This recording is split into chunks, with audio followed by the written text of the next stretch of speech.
అంతర్జాతీయ మాదక ద్రవ్యాల వ్యతిరేక దినోత్సవం సందర్భంగా additional DGP commissioner of police అదనపు జిల్లా మెజిస్ట్రేట్ రవిశంకర్ ఆధ్వర్యంలో విశాఖపట్నం ఆర్కే బీచ్ వద్ద అవగాహన కార్యక్రమం నిర్వహించారు। ఈ కార్యక్రమానికి ముఖ్య అతిథులుగా హోంమంత్రి Vangalapudi Anitha, Gajuwaka MLA Palla Srinivasa Rao, north MLA Vishnu Kumar Raju, additional collector Mayur Ashok, పోలీసులు ఉన్నతాధికారులు పాల్గొన్నారు। ఈ సందర్భంగా మాదక ద్రవ్యాల నియంత్రణపై మాట్లాడారు।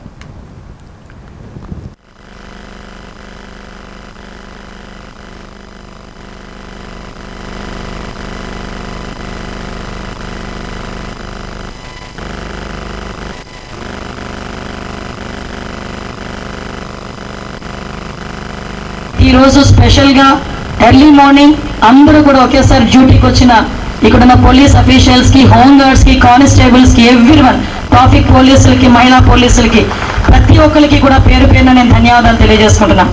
చాలా మంది ఇన్స్పిరేషన్ తీసుకుంటారు, కొంతమంది సినిమా హీరోస్ ని, సినిమా హీరోయిన్స్ ని। ఇలాంటి సిచ్యువేషన్స్ లో కొన్ని సందర్భాల్లో టీవీలో కూడా వాళ్ళు కూడా యూజ్ చేస్తున్నారని టీవీలో అక్కడ వస్తూ ఉంటే కొన్ని సందర్భాల్లో బాధ అనిపిస్తూ ఉంటుంది। ఎందుకంటే వాళ్ళు ఎలా ఉంటారంటే వాళ్ళు రీల్లోని హీరోస్ కింద ఉన్న రియల్ టైంలోకి వచ్చేసరికి వాళ్ళు నిజమైన హీరోల కింద భావించే వ్యక్తులు చాలా మంది ఉంటారు। మల్టిపుల్ ఏరియాస్ నుంచి మీకు గాంజా సరఫరా అవుతుంది, ఇక్కడ నుంచే సరఫరా అవుతుంది అనే సంగతి తెలిసిన తర్వాత 3 చెక్ పోస్టులకు ఎంతవరకు వర్క్ చేయగలం? ఈ రోజు అంతర్జాతీయ మాదక ద్రవ్య వ్యతిరేక దినోత్సవం సందర్భంగా ఆంధ్రప్రదేశ్లోనే కాదు ప్రపంచవ్యాప్తంగా ఉన్న తెలుగు వాళ్ళందరికీ కూడా నా హంబుల్ రిక్వెస్ట్, దీన్ని స్మార్ట్ వర్క్ చేయడానికి, మాదక ద్రవ్యాలు పట్టుకోవడానికి మీరు ఏదైనా యాప్ గనక డెవలప్ చేయగలిగితే మాకు ఒక్కసారి చెప్పండి।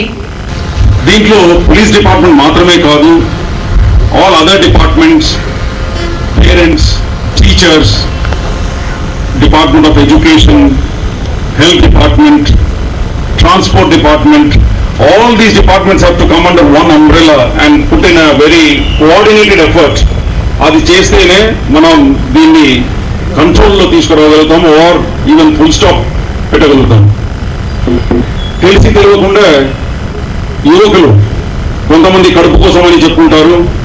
ఈ శీలావతి బ్రాండ్ ఏదైతే మన విశాఖపట్నంలో బాగా పండిస్తున్నారో దీంట్లో ఇది ఒక టాప్ క్వాలిటీ క్యానబిస్ అని క్లాసిఫై చేయడం